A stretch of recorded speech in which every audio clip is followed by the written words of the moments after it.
پاک فوج کے سپہ سالار اور صدر پاکستان جنرل ریٹائرڈ پرویز مشرف کی زندگی کے شب و روز کیسے گزرے؟ ان کی پروفیشنل لائف کیسی تھی؟ کیا واقعی انہوں نے 1989 میں خانہ کعبہ کو دہشت گردوں سے آزاد کروایا تھا؟ ناظرین، میں سعدیہ خالد ہوں اور آپ پی کے پوائنٹ دیکھ رہے ہیں۔ دلی میں پیدا ہونے والے ایک پڑھی لکھی مسلمان فیملی سے تعلق رکھنے والے آپ کے دادا ریونیو ڈپارٹمنٹ میں ڈپٹی کلیکٹر اور بھارتی پنجاب کے کمشنر سید محتشم الدین تھے۔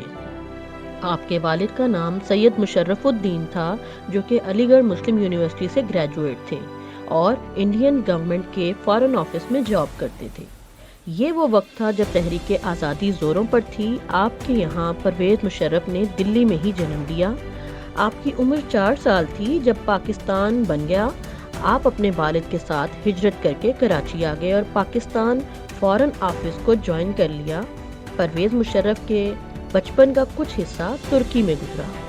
1961 میں آپ نے کاکول ملٹری اکیڈمی میں ٹریننگ لی۔ آپ کو پاک فوج میں بطور سیکنڈ لیفٹیننٹ کمیشن ملا۔ اگلے ہی برس 1965 میں آپ نے پاک بھارت جنگ میں لاہور اور سیالکوٹ کے مورچوں پر محاذ آرائی کی۔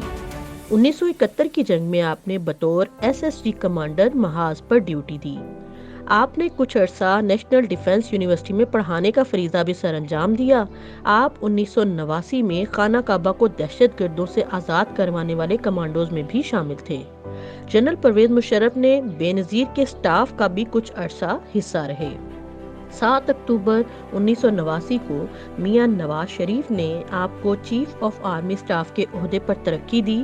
1999 میں کارگل ایشو پر جنرل پرویز مشرف اور نواز شریف کے درمیان بد اعتمادی کی فضا نے جنم لیا۔ 12 اکتوبر 1999 کو آپ کولمبو سے تقریبات میں شرکت کر کے واپس آ رہے تھے کہ میاں نواز شریف نے اچانک آپ کو چیف آف آرمی سٹاف کے عہدے سے برطرف کر دیا اور ISI کے سربراہ لیفٹیننٹ جنرل ضیاء الدین کو جنرل کے عہدے پر ترقی دے کر نیا آرمی چیف مقرر کر دیا۔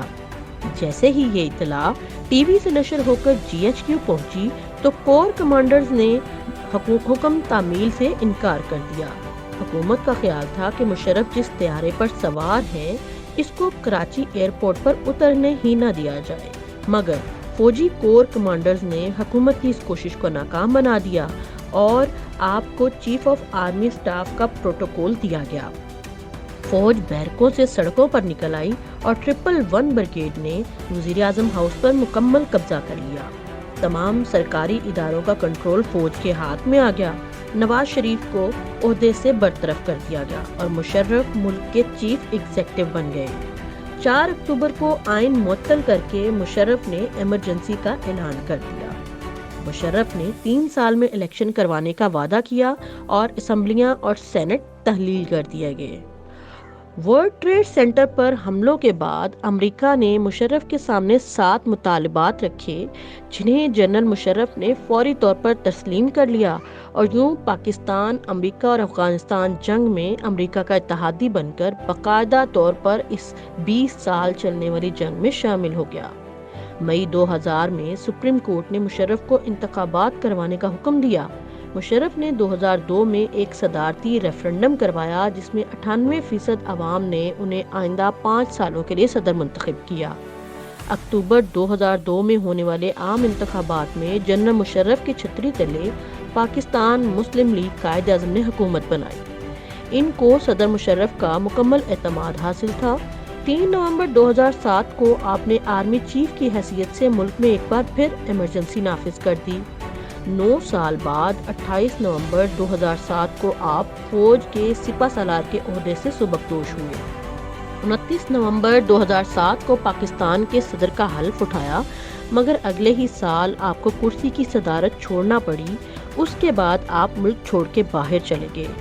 2013 میں آپ وطن واپس آئے تو آپ کو آئین سے غداری جیسے سنگین مقدمات کا سامنا کرنا پڑا۔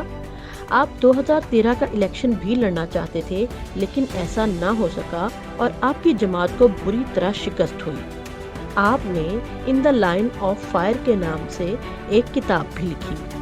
جنرل مشرف اپنی وفات تک ملک واپس نہ آ سکے۔ عدالت نے آپ پر غداری کا چارج لگا کر آپ کو سزائے موت سنائی اور یہ حکم نامہ بھی جاری ہوا کہ اگر آپ پاکستان آنے سے قبل وفات پا جائیں تو آپ کی لاش کو چوک میں لٹکا دیا جائے۔ بہرحال 2022 میں جنرل مشرف اس دنیا فانی سے کوچ کر گئے اور آپ کو ملک پاکستان آنے کا پھر دوبارہ موقع نہ مل سکا۔ ناظرین، آج کی ویڈیو کے بارے میں آپ کی کیا رائے ہے کمنٹ باکس میں ضرور بتائیے گا۔ چینل کو سبسکرائب کر کے گھنٹی کے نشان کو دبا دیجیے گا۔ سعدیہ خالد کو آج کے لیے اجازت دیجیے۔ اللہ حافظ۔